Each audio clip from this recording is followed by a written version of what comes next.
Uh, I think it's such a difficult question to answer concisely, but I think for me, when I design, try to make a new project, it's always light and space management. I think that's my first, that's what guides me beginning, otherwise it's just too many things to think about.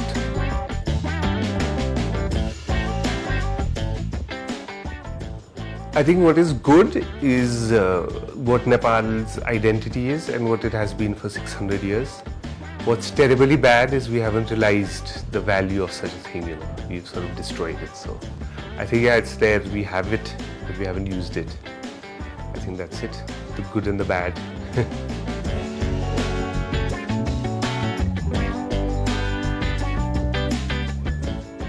Senior architect in Nepal. Ask them, how much do you charge a square foot to design? I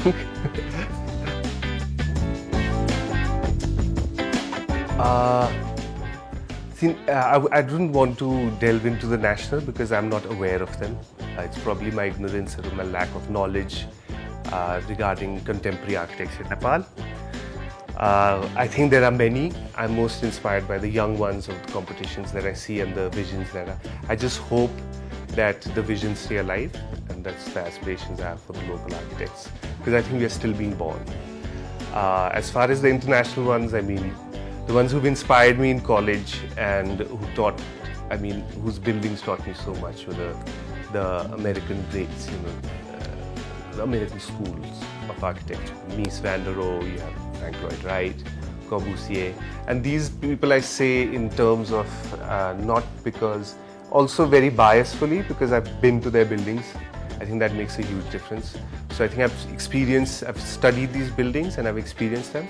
So I am all the great architects of the early 1900s. Yeah. National is my favorite, and I think that would encompass internationally also, because I like living spaces. I like spaces that people still use and has history and culture. And for me, it's Bhaktapur, the city of Bhaktapur, the way they maintained it, the history. I mean, I've been there on 3 o'clock morning walks. It's fantastic. Internationally, I was really moved by the Farnsworth House by Mies van der Rohe. It moved me to a different level. I was very inspired by, of course, the Sistine Chapel, the paintings and everything moved me. But Mies van der Rohe's Farnsworth House moved me to another level because of the sheer simplicity of his thought process in 1920, you know, to just create this thing that still looks eternally modern. I think that would be my international. I don't know. I've tried so many careers. The architect has stayed along, so I don't think I'm going to be leaving or wish I could have done anything better than architecture till date. So, yeah.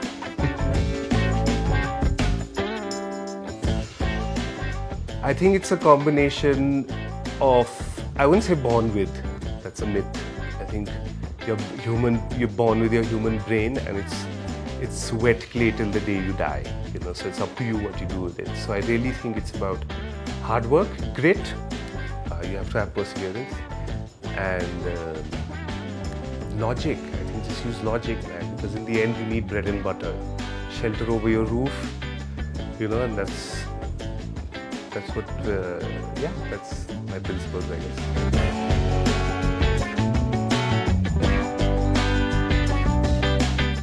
I will make at least 2 more clients happy.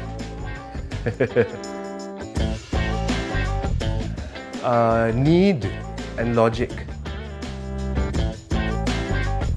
Read, and I want to say sketch, but I don't do it enough, so I want to get back to sketching here. Reading for sure, because that's inspiring me to sketch, so I think that's a step.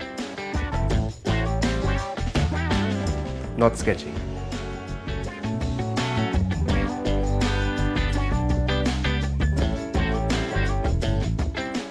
Boon and unlimited possible. We should never ever think of it as doom, because we're just cutting our feet when we want to run, you know.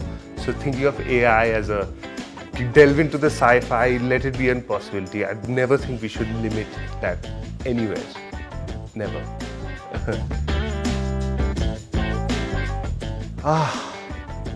Efficiency of employment, I think, because it's a win-win for both. You know, students cannot expect to get paid instantly. I think it's in the power of the students to take an internship where it makes a difference. And the ideal example, because I think there's a lot of experimentation happening in Nepal, and it's very important. I'd just like to delve into it a little more, because I think who you take an internship with is utterly crucial.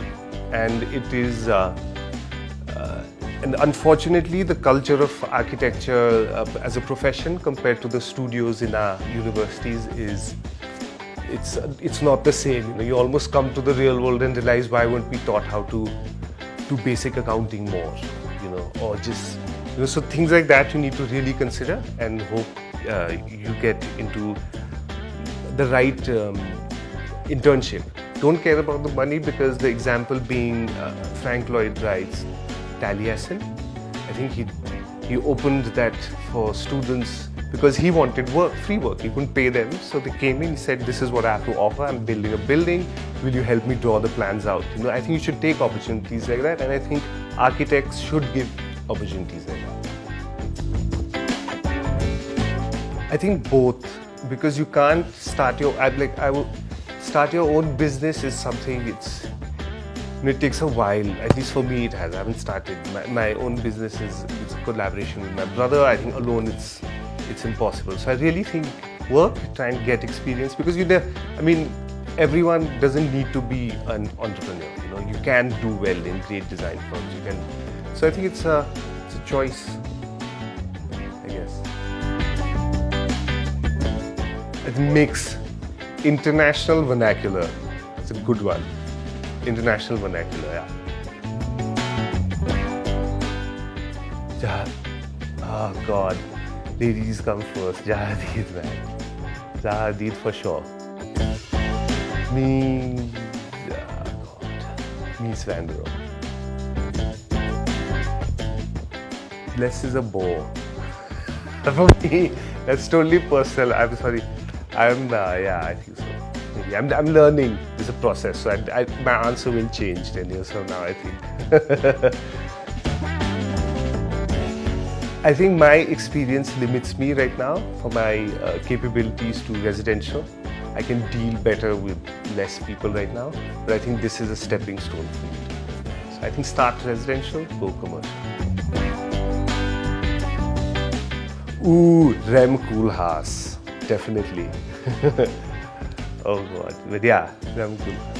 Again, because I've been to his building and not.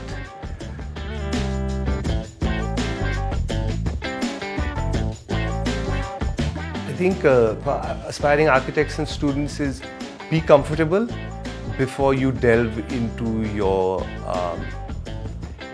imaginations too much. You know what I mean?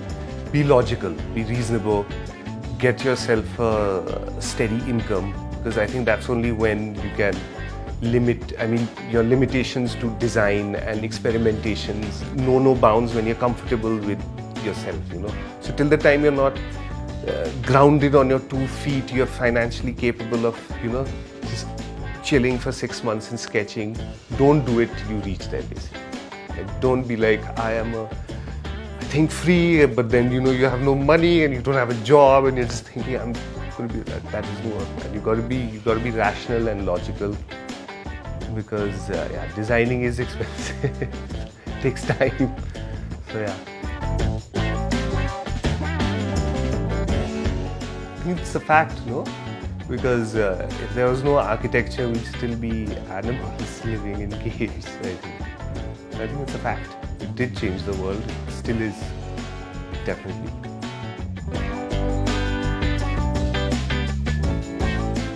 I think Starchitects are, the concept is gone. It's mixed with the idea of Hollywood. I think a Starchitect, for me personally, because I have experienced some Starchitects like Zaha's building. I think Starchitects are people who have created their signature in communities other than theirs, you know.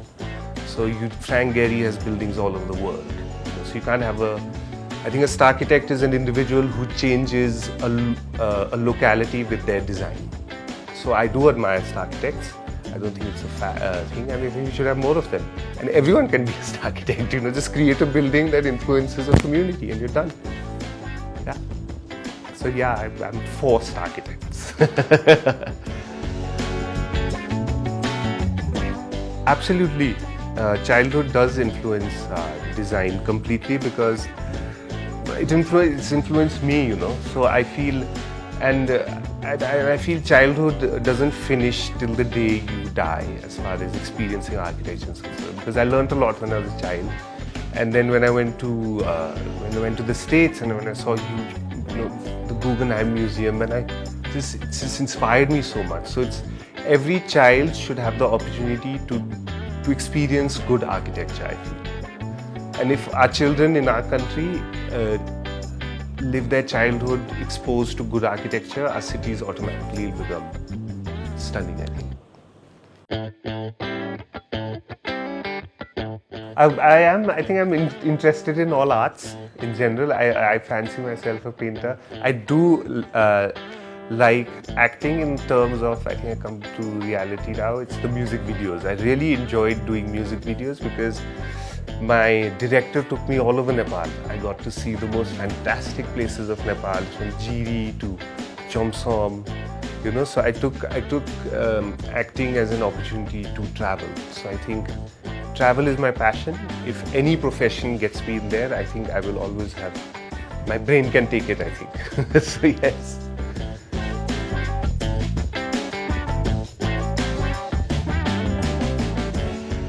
Ability to listen. I think that goes to that's universal to every profession, and I've learned that a lot while doing my own project with my brother. I learned it a lot from him as well. Where it's, I think when you truly can listen to someone, you've solved 75% of the problem.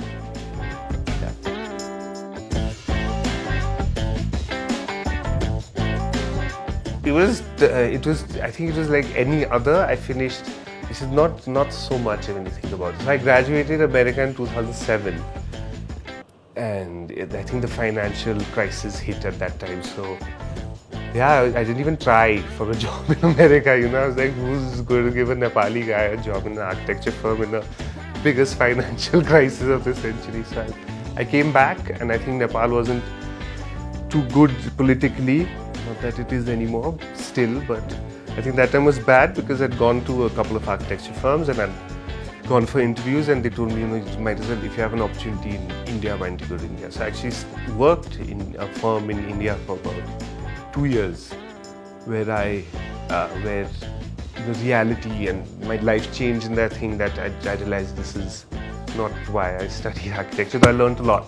Drafting, I'm still terrible at AutoCAD and line weights and stuff, so I realized the value of such experiences. But then I came back in Nepal, did a couple of projects. 2012 went and did my masters because I was like, I think you need to just change your mind a little bit. Yes. So I think from graduation till now it's been about 8 years of turmoil till my first project, and then 7 years of college. Yes, a decade goes by, you know, so basically that's it. My inspiration for architecture is, now it's changed, you know. My inspiration when I was in first year was to be an architect. I'm going to change the path. Second year was something else. Third year was like, oh damn, can I get a job? You know, now after 2 projects from scratch, I feel to change people's lives, you know, in general. And this comes back to what you learn in school. It's change the world, change one person at a time. And to see, when you make a residential house, to see people come into their homes and you see a change in them, you know, that's priceless. So I think I'm working for that now. Maybe from a family to all families.